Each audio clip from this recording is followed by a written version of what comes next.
जैसे कि हमारे पास एक लीनियर इक्वेशन है, मान लो ऐसा a1x plus b1y plus c1 equal to 0। ये पहला लीनियर इक्वेशन है और एक दूसरा लीनियर इक्वेशन है a2x plus b2y plus c2 equal to 0। तो अभी तक कौन कौन से मेथड हमने सीखे थे बता? So substitution and elimination method. ठीक है, सब्स्टिट्यूशन मेथड तो आपको पता है, आसान सा था, एक से वैल्यू निकाली, एक ये सर वो वेरिएबल अलजेब्रिकली वाला था। और अगले वेरिएबल में उसकी वैल्यू सब्स्टिट्यूट करके सिंगल वेरिएबल में सारी चीजें ले आए। ठीक है, ये था सब्स्टिट्यूशन। एलिमिनेशन क्या था बताओ? सर एलिमिनेट कर देना, इक्वल करना, इक्वल करके एलिमिनेट सर कर किसी एक वेरिएबल को एलिमिनेट कर देंगे, फिर ठीक उससे है। वैल्यू नहीं। ठीक है, तो एलिमिनेशन मेथड में आपने देखा कि हम किसी एक वेरिएबल को सीधे एलिमिनेट करते थे। ठीक है, सीधे एलिमिनेट करने का क्या तरीका होता था कि हम क्या करते थे कि किसी भी एक वेरिएबल को पकड़ते थे, चाहे x या y, है ना, और दोनों इक्वेशंस में उनके कोएफिशिएंट्स को सेम करते थे। ठीक है, जैसे मान लो x का कोएफिशिएंट 3 है, दोनों में +3 है तो फिर सब्ट्रैक्ट कर लिया, और अगर -3 है एक में और एक में +3 है तो ऐड कर लिया। इससे क्या हो गया, x खत्म हो जाएगा, सारा का सारा इक्वेशन y के टर्म्स में आ जाएगा। ठीक है, बात समझ में आई? बात समझ में आ रही? ठीक है, तो अब उसमें क्या था, उस मेथड में क्या प्रॉब्लम थी कि हमें बार बार देखना पड़ता था कि x का कोएफिशिएंट क्या है। मतलब x का कोएफिशिएंट जैसे मान लो मैंने ऐसे रख दिया 3x प्लस 5y या y इज इक्वल टू 7, फिर एक दे दिया 2x plus 3y is equal to कुछ भी 8 दे दिया, मान लो ऐसा कुछ दे दिया। तो यहाँ पर हम देख रहे हैं कि y का कोएफिशिएंट 1 है और यहाँ पर y का कोएफिशिएंट 3 है, तो इसको 3 से मल्टीप्लाई करके देखना पड़ेगा, है ना। या फिर अगर मैं x के बारे में बात करूँ, x के टर्म्स में बात करूँ, तो यहाँ पर पहले इक्वेशन में x का कोएफिशिएंट क्या है 3 और दूसरे में x का कोएफिशिएंट 2 है, तो इसे फिर आप 2 से मल्टीप्लाई करोगे, इसको 3 से मल्टीप्लाई करोगे और फिर सब्ट्रैक्ट करोगे आपस में, ताकि x Yes, से sir. आप गेट रिड ऑफ x होने के लिए। ठीक है, यही था, है ना।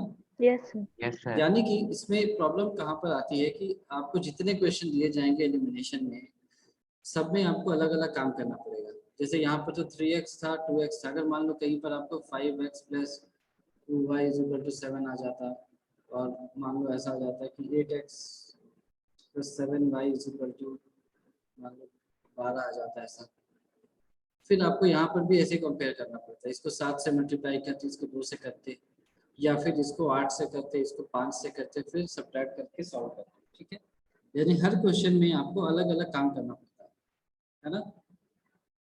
Yes sir.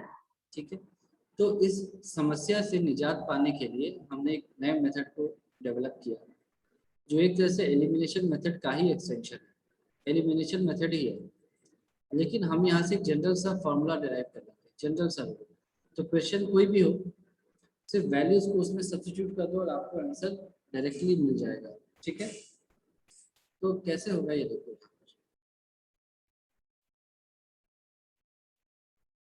ये हो गया आपका इक्वेशन 1, ये हो गया आपका इक्वेशन 2।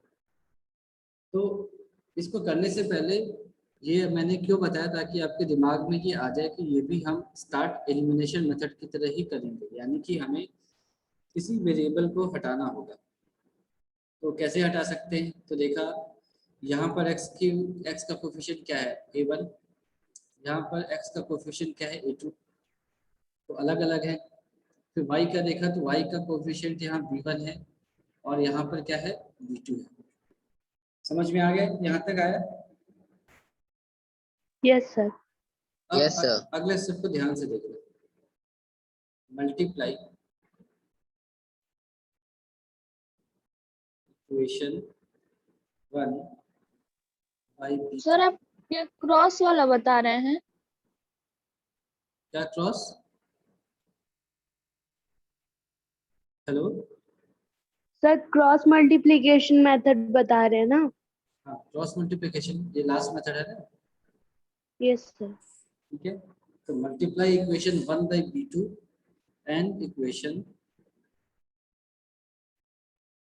2/b1, यानी पहले इक्वेशन को हमने b2 से मल्टीप्लाई किया और दूसरे को b1 से मल्टीप्लाई किया। तो बताओ क्या आएगा? पहला इक्वेशन क्या बन करके आएगा आपके सामने? Sir B2 in bracket A1x ठीक है, मतलब ऐसे a1 b2x, आगे plus B1 sir B2 in bracket B1y ऐसे आएगा, प्लस B2 B2 ब्रैकेट में C1 b2c1, इसको हमने इक्वेशन 3 मान लिया। अगला वाला बताओ नेक्स्ट क्या आएगा? A2 B1 फिर ब्रैकेट के बाहर है a2 b1 into x, ठीक है, आगे B1 B2 B1 B2 फिर ब्रैकेट बार y ठीक है, B1 C2 b1 c2 equal to 0 है ना, ऊपर भी होगा इक्वल टू 0, माइनस कर दिया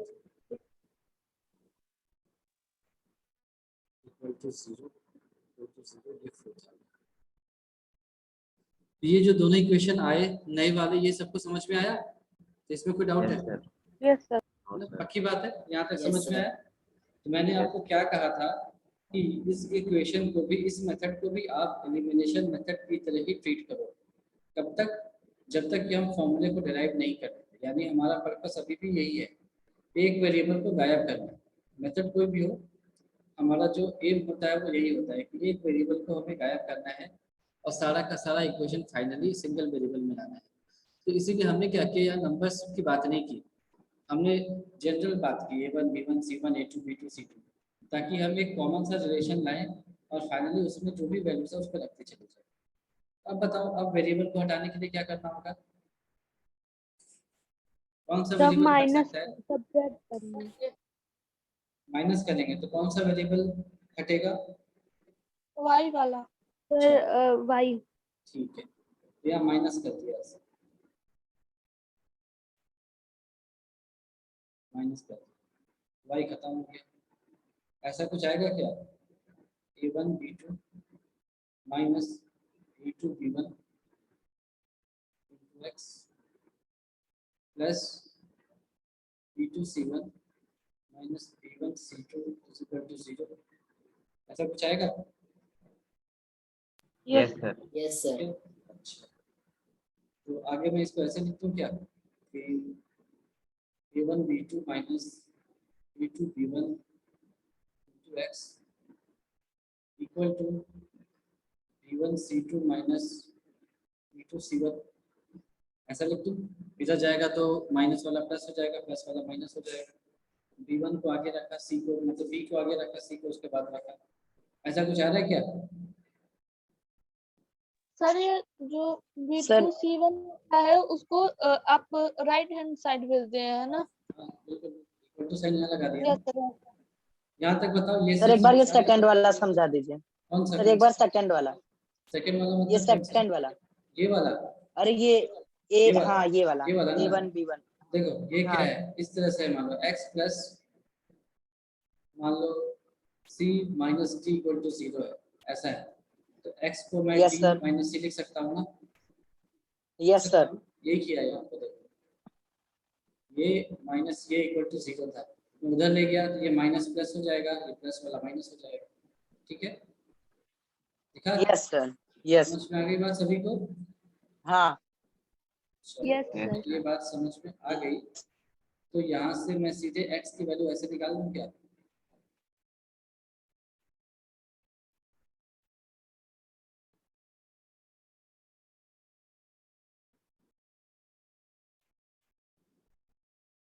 ऐसे निकाल लूँ?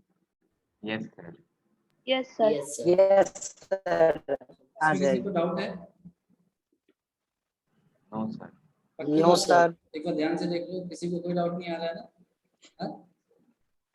No sir. चलो, अगर नहीं आ रहा है तो बताओ y की वैल्यू कैसे निकाल सकते हैं? x की वैल्यू तो आ गई है ना, अब y की वैल्यू आप कैसे निकालोगे बताओ?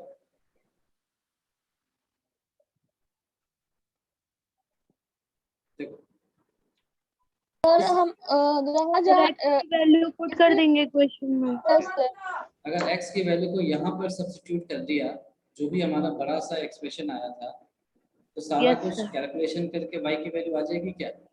आपको क्या लगता है, आ जाएगी? यस सर, आ जाएगी। अगर आप कैलकुलेट कर सकते हो, मैं डायरेक्टली लिख सर देता यानी हूँ। इस वाले में बहुत ज्यादा हमें वो सॉल्यूशन मतलब कैलकुलेशन करना होगा। नहीं, कैलकुलेशन जब बड़ा है। नहीं नहीं, ये वेरिएबल है ना, इसलिए शांत ऐसा रहो, लग मैं रहा है। बता रहा हूँ। अभी तो हम कहानी की शुरुआत कर रहे हैं, एंड तक थोड़ी पहुंचे, ठीक है? जिससे टेंशन मत लो। y की वैल्यू ऐसे आ जाएगी तुम्हारे नहीं मतलब उन 782। दोनों के अकॉर्डिंग। हाँ,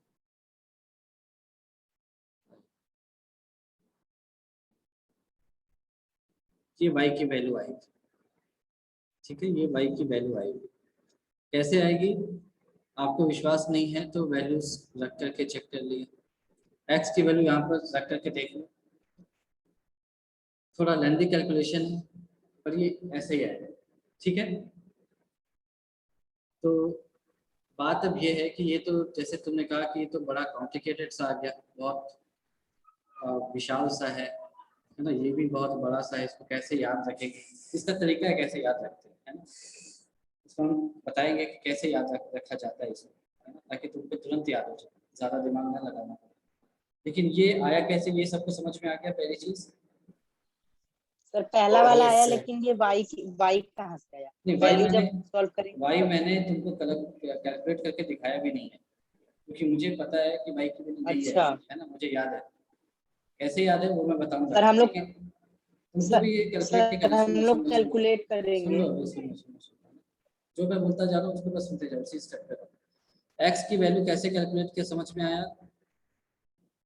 पहली Yes. चीज समझ में आ गई बात, एक्स यस कैसे सर। निकाला, पहली चीज हो गई। दूसरी चीज, यहाँ से y की वैल्यू कैसे निकालेंगे, ये समझ में आ गई बात। y की वैल्यू आई क्या, मैं ये नहीं पूछ रहा हूँ, y की वैल्यू कैसे कैलकुलेट कर सकते हैं, ये बात समझ में यस आ सर। गई? यस सर, ये आ गए। सभी को समझ में आ गई? तो अब मुझे ये बताओ कि हमने कौन सा मेथड फॉलो किया x और y की वैल्यू निकालने के लिए? सर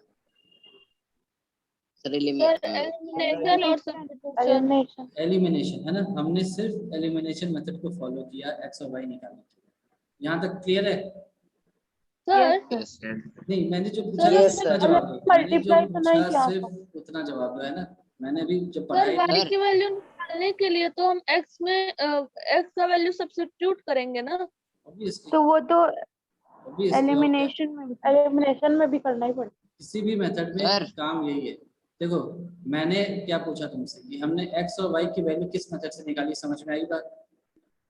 हाँ सर, वैल्यू तो एलिमिनेशन तो सर सब्स्टिट्यूट भी तो बोल सकते हैं, क्योंकि हम वैल्यू पुट कर रहे हैं तो। नहीं, देखो, सब्स्टिट्यूशन का मतलब क्या होता है? सब्स्टिट्यूशन का मतलब वैल्यू तो हम x लोग और y तुम सब्स्टिट्यूशन में निकाल पुट दो करते हैं। आखिरी में, वो उसको सब्स्टिट्यूशन नहीं बोलते, उस प्रोसेस को हम बोलते हैं। मतलब तुमने x की वैल्यू कैसे कैलकुलेट की या फिर y की वैल्यू कैसे कैलकुलेट की, यानी जो पहले वेरिएबल की हम वैल्यू कैलकुलेट करते हैं ना, उसको उसके लिए हमने मेथड डिफाइन किया है। या वो एलिमिनेशन हो सकता है, या वो ग्राफिकल हो सकता है, या फिर वो तुम्हारा सब्स्टिट्यूशन हो सकता है।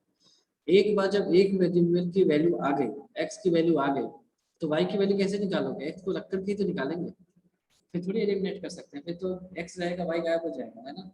तो हमारे पास जब सर एक की ऐसे तो हम वैल्यू लोग आ गई, सब्स्टिट्यूशन में भी करते हैं, नहीं वैल्यू किसी में पुट भी करके। करते हैं। नहीं, तुम कंफ्यूज हो गए। तो देखो वापस से, सब्स्टिट्यूशन में कट नहीं करते हैं ना एक वेरिएबल। मिनट, यहाँ देखो ध्यान से देखो, मैंने इसीलिए साइड बाय साइड बताया था।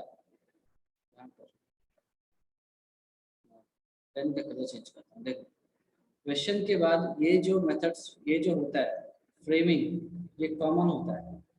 कोई भी मेथड होगा आपका जो linear equation in two variables है, ये कॉमन रहेगा। ये समझ में आ गया? इक्वेशन फ्रेम करना कॉमन है, ठीक है? Yes sir. कॉमन क्या है? To frame equation in two variables. ये हर मेथड के लिए सेम रहेगा, एग्जैक्टली सेम। ये ठीक है? Yes sir. Yes sir. इसके बाद इस दो वेरिएबल के इक्वेशन को सिंगल वेरिएबल में रिड्यूस कर दिया यहाँ पर, ऐसा, और यहाँ पर ऐसा। इस प्रोसेस के लिए अलग अलग मेथड्स होते हैं, यहाँ तक पहुँचने के अलग अलग होते हैं। इसके लिए यहाँ पर हमने सब्स्टिट्यूशन मेथड यूज किया, यहाँ पर हमने एलिमिनेशन मेथड यूज किया। ये दिखाई दे रहा है कि सिंगल जो आपके पास दो वेरिएबल में इक्वेशन आ गए थे, है ना, यहाँ पर देखो दो वेरिएबल्स में इक्वेशन आपने फ्रेम किए थे, उसको आपने किसी तरह से सिंगल वेरिएबल में आप ले आए, केवल y के टर्म्स से या फिर केवल x के टर्म्स में, है ना। इस प्रोसेस को हम कहते हैं, इस प्रोसेस के लिए हमारे पास अलग अलग मेथड्स होते हैं, चाहे यहाँ पर सब्स्टिट्यूशन यूज कर लिया या एलिमिनेशन यूज कर लिया। ये समझ में आ गई बात? Yes sir. इसके बाद एक बार जब आपके पास वेरिएबल की वैल्यू आ गई, किसी भी एक वेरिएबल की, चाहे y की आ जाए चाहे x की आ जाए, दूसरे वेरिएबल का जो वैल्यू निकालना है उसके लिए वापस से सेम मेथड होता है। यहाँ पर भी सेम होगा, यहाँ पर भी सेम होगा। अब फर्क नहीं पड़ता कि आपने सिंगल वेरिएबल की जो वैल्यू थी वो सब्स्टिट्यूशन से निकाली थी या क्रॉस मल्टीप्लिकेशन से निकाली थी या एलिमिनेशन से निकाली थी, सेम मेथड होगा। आपके पास एक वेरिएबल आया, दूसरे वेरिएबल को कैसे रखोगे? उसी इक्वेशन में उसको रख करके, ठीक है, उसी इक्वेशन में रख करके। इसको सब्स्टिट्यूशन नहीं कहते हैं। क्यों? सब्स्टिट्यूशन का मतलब क्या होता है? यहाँ पर सब्स्टिट्यूशन का मतलब होता है x को यहाँ से निकाल करके यहाँ पर रखा आपने, इसको आप सब्स्टिट्यूशन कहोगे। जब x की वैल्यू को उसी में रखोगे तो सब्स्टिट्यूशन थोड़ी कर रहे हो, ये तो उसी इक्वेशन की वैल्यू उसी में रख रहे हो आप वापस, ताकि y निकल जाए। तो ये सब्स्टिट्यूशन नहीं है, समझ में आया? Yes sir. कैलकुलेशन इसको कहेंगे, ये सिंपल कैलकुलेशन है ना। तो समझ में आया आपको कि सब्स्टिट्यूशन में और कैलकुलेशन में क्या डिफरेंस है? यस सर तो आपको ये फ्लो समझ में आया? फ्लो क्या है? पहला क्या है कि कोई भी आपको मेथड फॉलो करना है वो इम्पोर्टेंट नहीं है। सबसे पहले आपको दो वेरिएबल्स के टर्म्स में दो इक्वेशन बनाने हैं, है ना, ये कॉमन रहेगा। उसके बाद ये जो दो इक्वेशन दो वेरिएबल में आ गए, यहाँ से आपको सिंगल वेरिएबल में सिंगल इक्वेशन निकालना है। इसके लिए आप मेथड फॉलो कर सकते हैं अलग अलग, चाहे सब्स्टिट्यूशन फॉलो किया यहाँ पर या फिर यहाँ पर हमने एलिमिनेशन फॉलो किया। एक बार वेरिएबल की वैल्यू आ गई तो वापस से सेम मेथड फॉलो करोगे। सेम मेथड क्या है? उस वेरिएबल की वैल्यू उसी इक्वेशन में रख करके दूसरे वेरिएबल की वैल्यू निकाल ली। मतलब क्या है कि जैसे मान लो मुझे y मिल गया 6/5, मेरे पास इक्वेशन क्या है यहाँ पर x + y = 5। तो इस इक्वेशन में मैंने y की वैल्यू को रखा, है ना, सब्स्टिट्यूट नहीं किया। सब्स्टिट्यूशन का मतलब होता है कुछ अलग। हमने y की जो वैल्यू निकाली थी उसी को y में रखा, वहां से x की वैल्यू निकाल ली, ठीक है। तो ये कैलकुलेशन है, ये सब्स्टिट्यूशन नहीं है, और ये किसी भी मेथड के लिए सेम रहेगा, ठीक है। यहाँ तक समझ में आ गया? Yes sir. तो सर हम ये कह सकते हैं ना कि अगर कोई भी इक्वेशन का अगर एक वेरिएबल हम निकाल रहे हैं, चाहे वो x या y, और वो हाँ। जिस मेथड से निकालते हैं हाँ। उसी मेथड को उसका नाम दे देते हैं। हाँ एग्जैक्टली, वही तो, बिल्कुल सही बात है। जिस मेथड से सिंगल वेरिएबल को निकाल रहे हैं वही उसका नाम है ना। चाहे एलिमिनेशन से निकालो, चाहे सब्स्टिट्यूशन से निकालो, चाहे क्रॉस मल्टीप्लिकेशन से निकालो, एक बार वेरिएबल निकल गया उसके बाद तो कहानी सेम है। चाहे आपने किसी भी मेथड से निकाला था, दूसरे वेरिएबल के लिए आप उस वेरिएबल को इक्वेशन में रखोगे और x या y जो भी अननोन था वो अपने आप आ जाएगा, ठीक है। तो यहाँ तक बात समझ में आ गई या किसी को डाउट है? यस सर, आ गया। ठीक है। तो यहाँ पर हमने क्या किया, x और y की वैल्यू निकाली। कैसे निकाली? By elimination method. हमने एलिमिनेशन मेथड को फॉलो किया ना, ठीक है यहाँ तक? ठीक है। Yes sir. Yes sir. चलो अच्छा, एक चीज, इतनी कहानी क्यों सुनाई आपको, ये क्यों इम्पोर्टेंट है x और y जानना, कि जरा डिनोमिनेटर को देखो। डिनोमिनेटर क्या आ रहा है? सर सेम आ रहा है डिनोमिनेटर। नहीं, उसकी वैल्यू आपको दिखाई दे रही है, वो आपका आ रहा है a1 b2 minus a2 b1, ऐसा आ रहा है। Yes sir. अगर आपको याद हो तो हमने स्टार्टिंग के क्लासेस में यूनिट 1 में डिस्कस किया था कि डिनोमिनेटर कभी भी 0 नहीं होना चाहिए, ठीक है। अगर 0 होगा तो हम 0 रख ही नहीं सकते, और अगर हो गया तो कुछ अजीब सी चीजें आएंगी हमारे साथ, ये ठीक है? यस ये सर। है। तो पहला केस मान लिया कि जब डिनोमिनेटर क्या है, नॉट इक्वल टू 0, तो यहाँ से क्या आ जाएगा, a1 b1 sorry a1 b2 not equal to b2 sorry a2 b1, ऐसा आ जाएगा क्या? A1 B2 not equal to A2 B1, ऐसा आएगा? आया? हेलो, सर एक बार और बता दीजिए। मैंने बोला कि जब आपका डिनोमिनेटर जो है, नीचे वाला डिनोमिनेटर जीरो नहीं होना चाहिए, तो जब नॉट इक्वल टू जीरो है तो उसको ऐसे लिख सकते हैं क्या? देखो ध्यान से जल्दी। Yes sir. तो यहाँ से मैं ऐसे लिख दूं क्या, A1 by A2 not equal to B1 by B2, ऐसा लिख दूं क्या?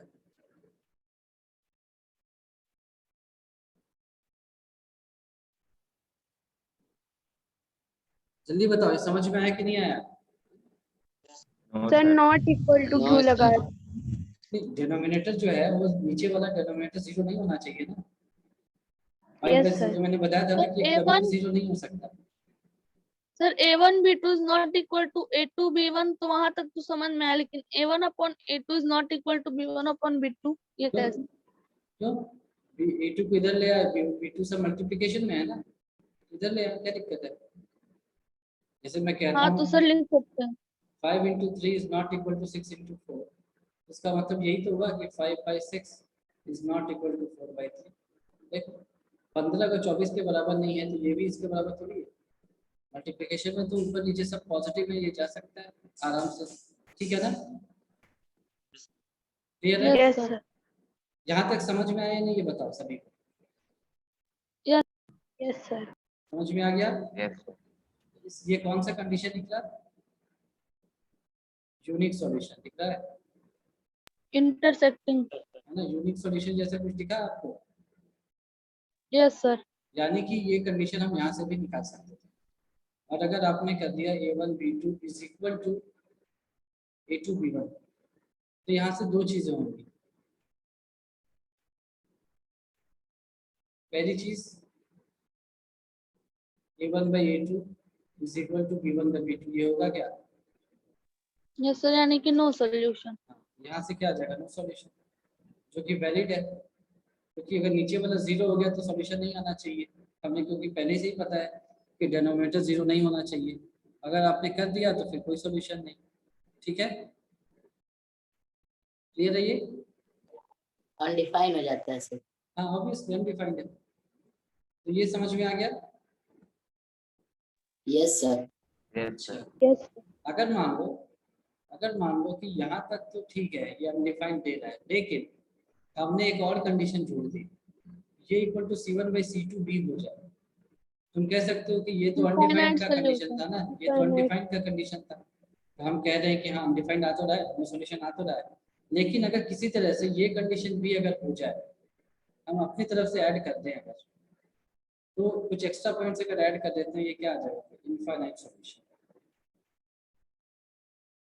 सर मान लीजिए अगर ऐसे है A1 by A2 is equal to B1 by B2 but not equal to C1 by C2, यही तब? वाला तो है, यही वाला तो है, ये वाला तो सर पैरेलल हो जाएगा, वो पैरेलल। नो सॉल्यूशन है ना, नो सॉल्यूशन। ठीक है, क्लियर है? Yes sir. पक्की बात? Yes, Yes, कहानी समझ में आ गई ना? समझ में आ गई ना ये बात? सर वो नहीं कह रही हूँ, जैसे A1 by A2 is not equal to B1 by B2 but equal to C1 by C2, ऐसा नहीं होगा। यानी फिर इसका- B1 वाला C1 के इक्वल है। तो देखो, जब A1 by A2. देखो देखो देखो ध्यान से देखो, मैंने तुमको इसीलिए स्ट्रेट लाइंस डिटेल में पढ़ाया था, है ना? Yes sir. इसीलिए पढ़ाया था ताकि तुम इसको इमेजिन भी कर सको। जैसे इस लाइन का एक स्लोप है और ये इंटरसेप्ट है, तुम कह रहे हो कि एक और लाइन जा रहा है जिसका इंटरसेप्ट सेम है, लेकिन इसका स्लोप कुछ अलग है, ऐसा कुछ कह रहे हो? ऐसा कुछ कह रही हो? ये Yes, L1 हो sir. गया और ये L2 हो गया, तो आप कह रहे हो कि A1 by A2 is not equal to B1 by B2 is equal to C1 by C2, ये कह रही हो ना? Yes sir. तो अगर देखो यहाँ पर दोनों का इंटरसेप्ट सेम हो गया, L1 और L2 का इंटरसेप्ट सेम है क्या? है क्या? Intersection point sir. Yes sir. अच्छा, Yes, sir. एक और लाइन ले लिया, इसको थोड़ा सा अलग ले लिया, चलो फिर से बनाते हैं।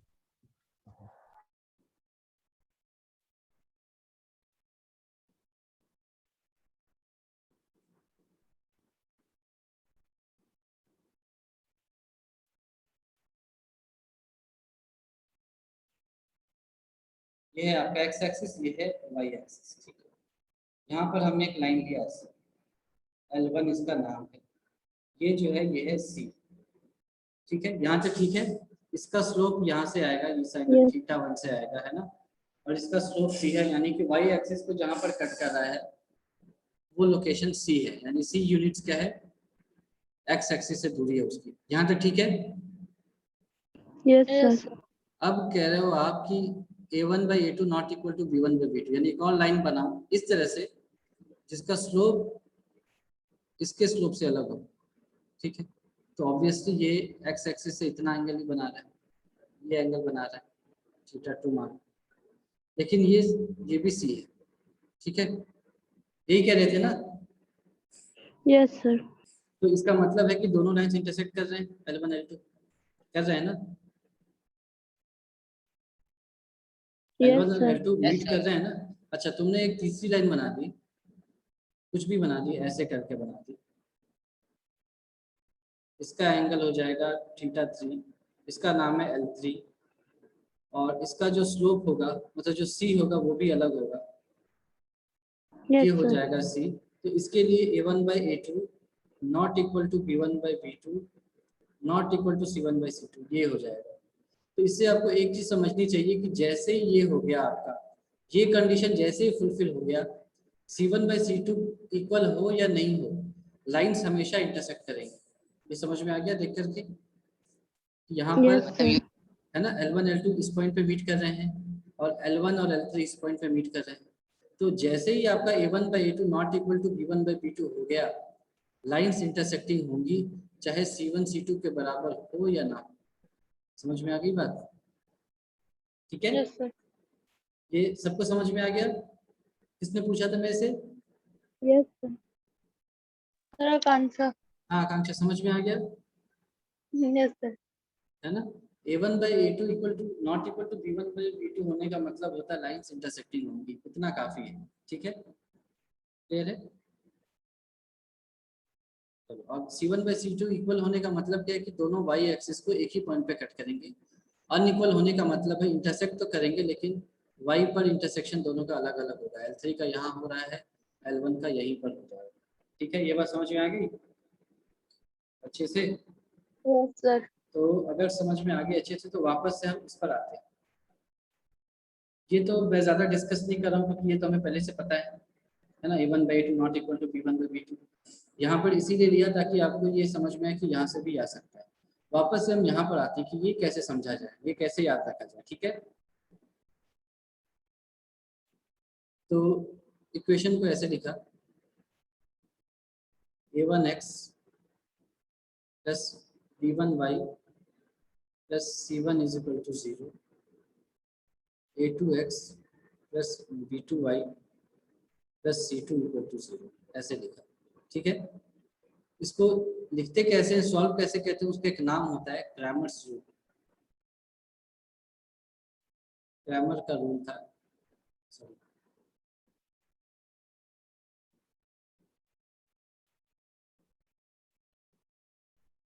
ये आता कैसे, ये आपको 12th में पढ़ाया जाता है, एक चैप्टर है मैट्रिक्स ना, मैट्रिसेस, उसमें इसका प्रूफ वगैरह देखते हैं। तो यहाँ पर मैं प्रूफ नहीं करूँगा क्योंकि वो आपके सिलेबस में है नहीं। इसको लिखते कैसे वो आपको बताता हूँ। तो सबसे पहले लिखो यहाँ पर x, यहाँ पर लिखो y और यहाँ पर लिखो y, ठीक है, ऐसे। ये दिखाई दे रहा है सभी को? ये दिख रहा है सबको? Yes, sir. अच्छा, अब आपको सबसे पहले Yes, x जिसके नीचे लिखना हो, यानी x के बारे में लिखना है, तो यहाँ से x को भूल जाओ एक समय के लिए, x को भूल गए, x के बारे में लिखना है तो जिसको लिखना है उसको छोड़ दिया, आगे बढ़े, क्या बचा, y और कांस्टेंट बचा, यही बचा ना।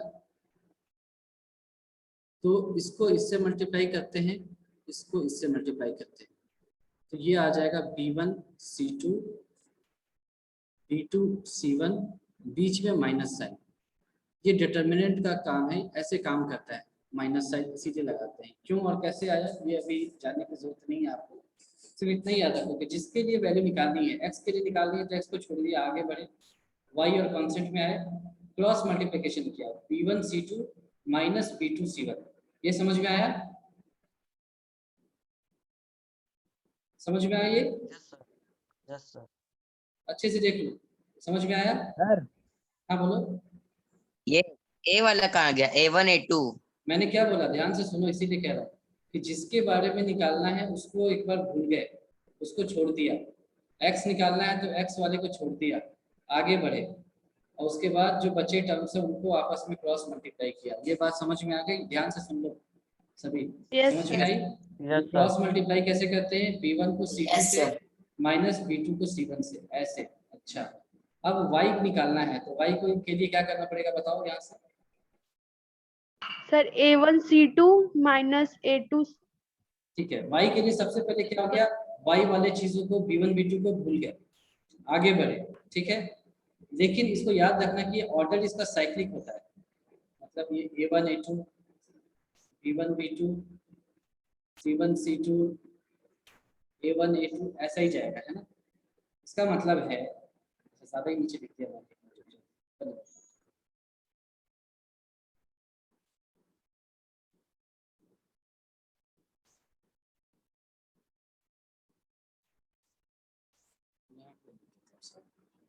यानी कि सर वो आगे बढ़ते जाता है, जैसे C1 C2 खत्म हुआ, फिर A1 बस A2, फिर B1 B2। देखते जाओ, समझ में आता जाएगा।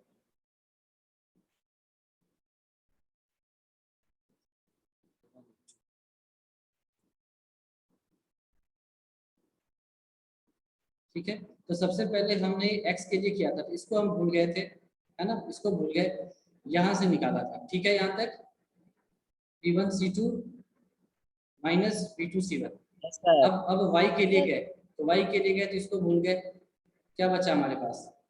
C1 A2 minus C2 A1 बचा, तो लिख दिया C1 A2 minus C2 A1, ये बचा। ठीक है, ठीक है। Yes, sir. फिर Yes, हम sir. फिर हम कहाँ आ गए? देखो कांस्टेंट के पास आ गए, C1 C2 के पास आ गए, तो C1 C2 को भूल गए। C1 C2 के आगे क्या बचेगा वापस से बताओ? A1 B2 minus A2 B1। हाँ, C1 के आगे क्या बचेगा? A1 Yes, A2 sir. और B1 B2, जो कि यहाँ पर ऑलरेडी लिखा हुआ है, तो फिर इसको मल्टीप्लाई कर दिया, तो ये क्या होगा? A1 B2 minus A2 B1। ठीक है, तो यहाँ से x की वैल्यू निकाल लो। x वाला, केवल x के बारे में बात करेंगे तो x क्या हो जाएगा यहाँ से? B1 C2 minus B2 C1 divided by A1 B2 minus A2 B1, यानी इस दोनों को इन्वॉल्व किया सीधे x की वैल्यू निकालने के लिए। उसी तरह से y के लिए इस दोनों को इन्वॉल्व किया, तो y क्या हो जाएगा आपका? C1 A2 minus C2 A1 divided by A1 B2 minus A2 B1। ये क्लियर हुआ? समझ में आए? Yes, sir.